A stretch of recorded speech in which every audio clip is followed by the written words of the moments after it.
This is the outer central breakwater landfill site. Incombustible waste and ashes from combustible waste are disposed of here. This is the New Sea Area Waste Disposal Site. These sites within the area of the Port of Tokyo are currently being used for the final disposal of waste generated by the 23 wards of metropolitan Tokyo.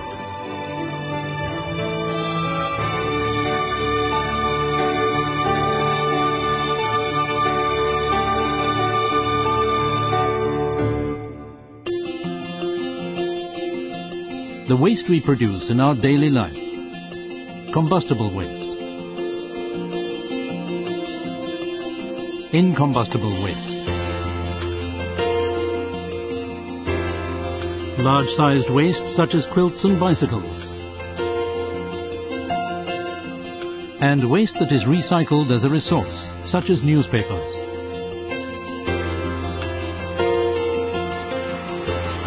Waste separated into these categories is collected and carried away by special collection vehicles. This work is undertaken by each of the 23 wards. If the waste were disposed of in its original form, the landfill sites would soon be full. The waste is therefore put through intermediate processing. Combustible waste is incinerated in incineration plants. Incombustible waste is pulverized at incombustible waste processing centers.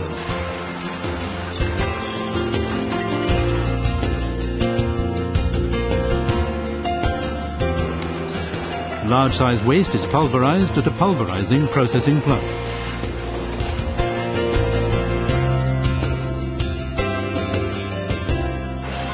Intermediate processing to reduce the volume of waste buried in landfill sites and so give the sites a longer useful life is the work of the Clean Association of Tokyo 23. The waste, reduced in volume, undergoes final disposal in a landfill site. This is the work of the Tokyo Metropolitan Government Environment Bureau. As a result of progress in recycling programs, the volume of waste generated by Tokyo's 23 wards has diminished year by year. In 2002, waste collected totaled 3.5 million tons. The volume disposed of at the landfill sites was 900,000 tons. Now let's look back at the history of the landfill disposal of waste in Tokyo. Starting from the late 1920s, number 8 site at Shiomi was used. Number 14 site at Yume-no-shima.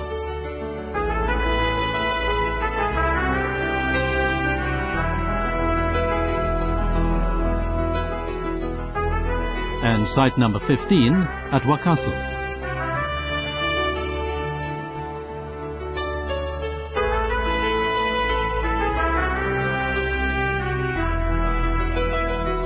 Landfill disposal was also carried out at the inner central breakwater landfill disposal site.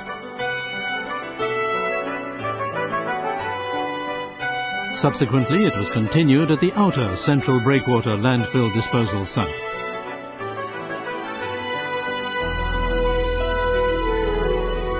Landfill disposal of waste in Block A of the New Sea Area Waste Disposal Site began in 1998 and ended in 2002.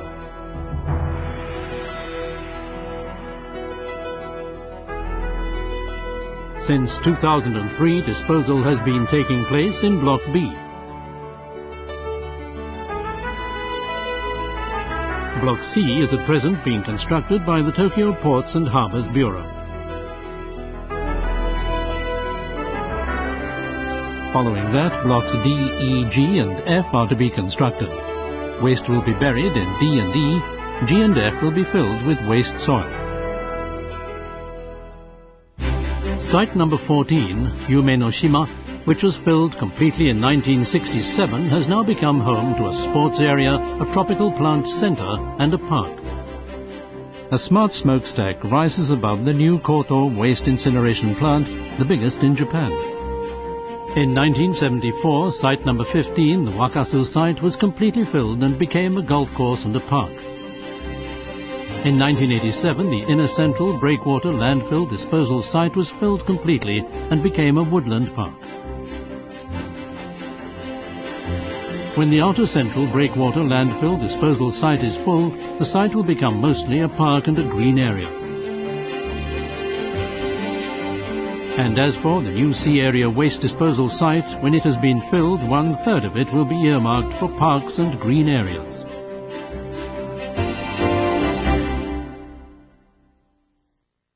In comparison with former times, progress in recycling and intermediate processing has brought about great changes to the waste that is taken for final disposal.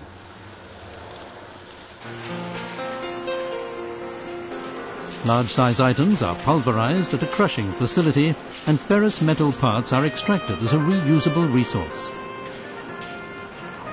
Combustible items are taken to processing plants, incinerated, and the ashes buried in landfill sites. Incombustible items are pulverized at a processing center. After ferrous and aluminum items have been removed, some of those parts that are combustible are incinerated at the Ota waste incineration plant.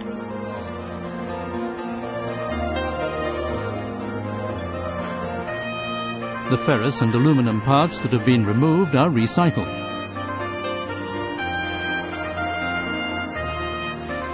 Incinerating combustible items reduces them to ashes and only 1/20th of their original volume before their disposal at a landfill site.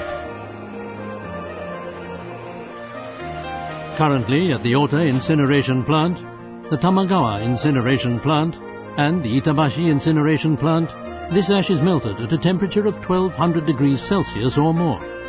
When it cools, it hardens into a sand-like material called slag.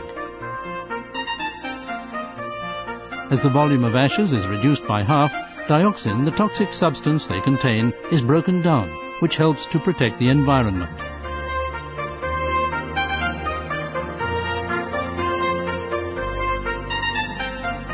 At present, some of this slag is used as a construction material, but its applications are expected to expand into other areas. Another 5 ash liquefaction facilities are planned. When they are all built, it will be possible to process all ashes into slag.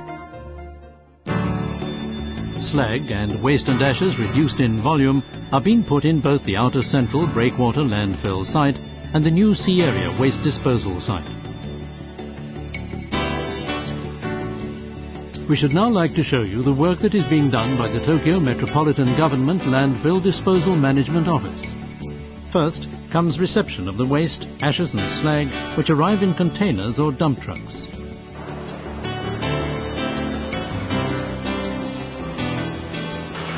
The weight of the wastes carried in each truck is checked before the truck enters the landfill site.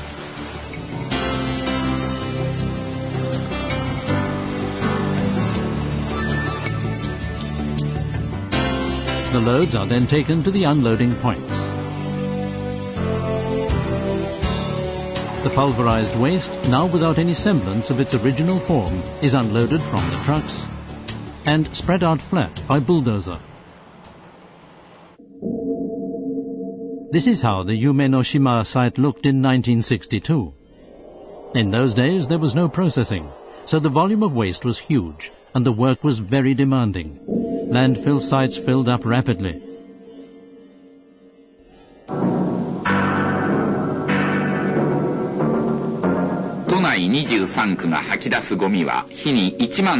The volume continued to grow.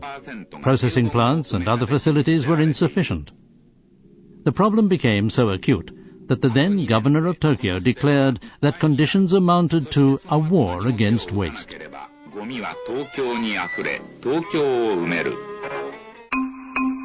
In 1965, there was a huge increase in the population of flies on Umenoshima. It brought misery to the people living in nearby areas. Helicopters were used to spread pesticides on the site. Nowadays, in order to preserve a clean environment, the state of insect pest populations is surveyed by means of such things as fly traps, and the least amount of pesticides necessary is spread. At one time, methane given off by buried waste often caught fire, Pipes are now driven into buried waste to draw off methane gas that is built up. In addition, fire trucks patrol the facilities to deal with any fires that gases may cause. To prevent dust or disposed waste from swirling into the air, the ground is sprayed with reused water, rainwater and water treated at the wastewater treatment plant. And to prevent waste from blowing into the sea, wire mesh fences have been erected around the landfill sites.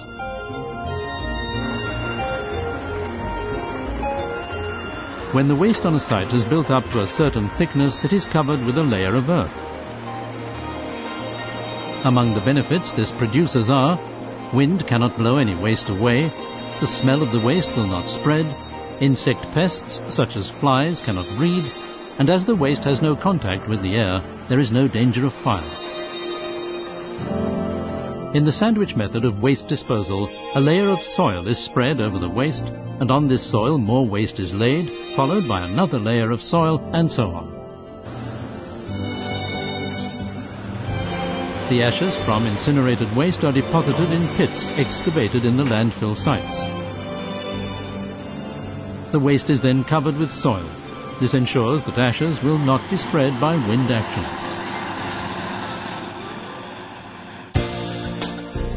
The Landfill Waste Disposal Management Office is the single centre managing the disposal of waste generated by Tokyo's 23 wards. In 2001, it was awarded ISO 14001 accreditation by the International Organization for Standardization. The Landfill Disposal Management Office is tackling environmental improvement, having established a policy aimed at building disposal sites suited to the 21st century, the century of the environment.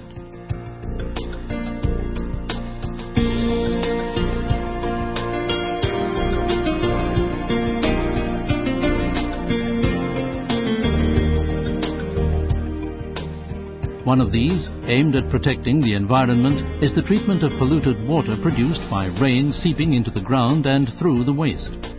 The seawalls of the disposal sites have a solid structure to prevent polluted water from leaking into the sea. This polluted water is therefore collected in pump wells, from where it is sent to a balancing reservoir. The reservoir has a surface area of 5 hectares, is 3 meters deep, and can hold 150,000 tons of water. Even with intense rain or a long period of rain, no polluted water reaches the sea. The marine environment is protected. The water held in the balancing reservoir is sent on to the wastewater treatment facility on the inner central breakwater landfill site.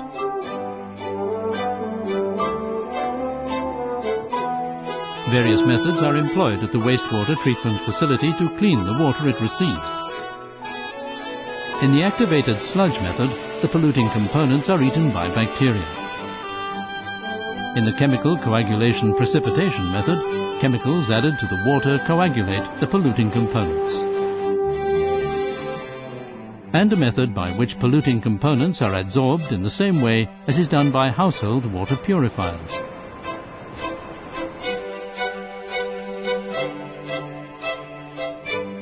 These are ways by which the water is purified. At each stage in the treatment, the quality of the water is analyzed. Some of the treated water is used for sprinkling at the disposal sites. Reuse of the water assists in the conservation of both resources and energy. The remainder of the water is conveyed to the Tsunamachi Water Reclamation Center of the Tokyo Metropolitan Sewage Works Bureau, where it is further cleaned before being discharged into the sea. In another step to protect the environment, methane gas that has been generated in the inner central breakwater landfill site is bled off. It is then used for electric power generation.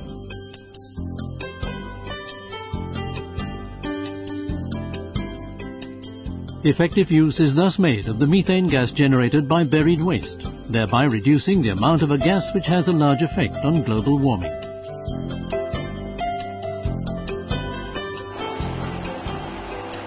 The maximum electric power generation capacity is 640 kilowatts. The electricity is used by various facilities on the site. In another step to protect the environment, the Tokyo Shoreline Wind Power Electric Power Generation Station, popularly called the Tokyo Kazaguruma, came into being in March 2003. Tokyo's shoreline is fanned all year round by wind suitable for this form of power generation. When the vanes of a wind turbine are turned by the wind, this drives an electric generator and so produces electric power. With a wind force of 4 meters a second, generation of electric power begins. When the wind force reaches 16 meters a second, 2 wind turbines like this can generate 1700 kilowatts. This is sufficient to provide 800 ordinary homes with the electricity they need. By making use of the limitless energy found in nature and by making skillful use of this clean energy which does not produce carbon dioxide, this facility will perform good service in the campaign against urban and global warming. During landfill disposal work, temporary roads are made to the tops of the mounds of waste so that trucks can reach points where they must discharge their loads. Pulverized concrete is among the materials used to make these roads.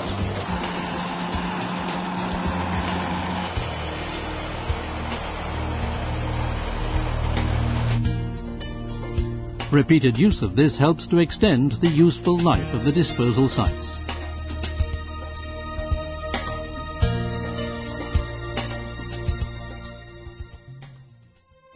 On sites where landfill disposal has finished, ponds where killifish can live have been built. And a wide variety of trees is being planted as part of a program to build a natural environment.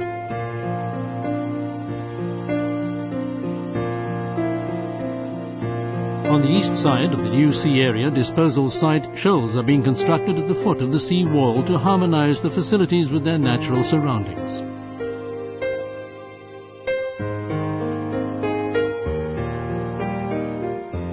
Surveys show that large numbers of fish and shellfish are living here.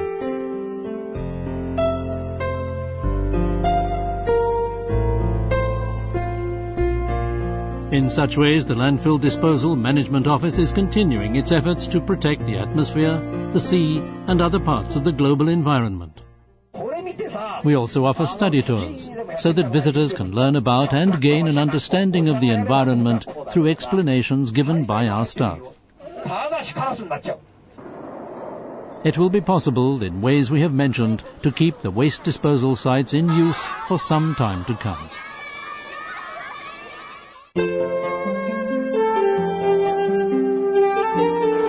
But if we continue to generate waste in the same way as we have done until now, these valuable disposal sites will soon be completely filled. What should we do to ensure that they can still be used in the days of our children and grandchildren? We must observe the 3 R's. When we buy things, we must reduce the number of extra items, unnecessary items, and items we will not use. We must, for example, take fewer of the plastic shopping bags given out at supermarkets and other things like that that will be thrown away. We must reuse things like beer bottles when we have finished with them instead of throwing them away.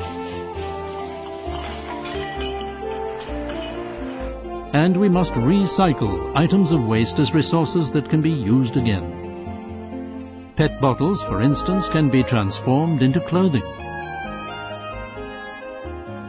If we keep this in mind, every day we can devise little ways that will reduce the amount of waste that Tokyo generates. When the new sea area waste disposal site has been filled, there will be no space left in the port of Tokyo to build another.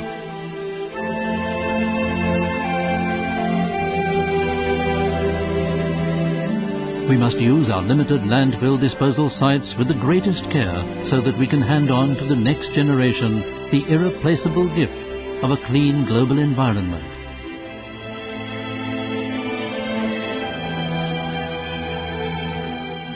help to extend the life of the landfill disposal sites, if only by one day.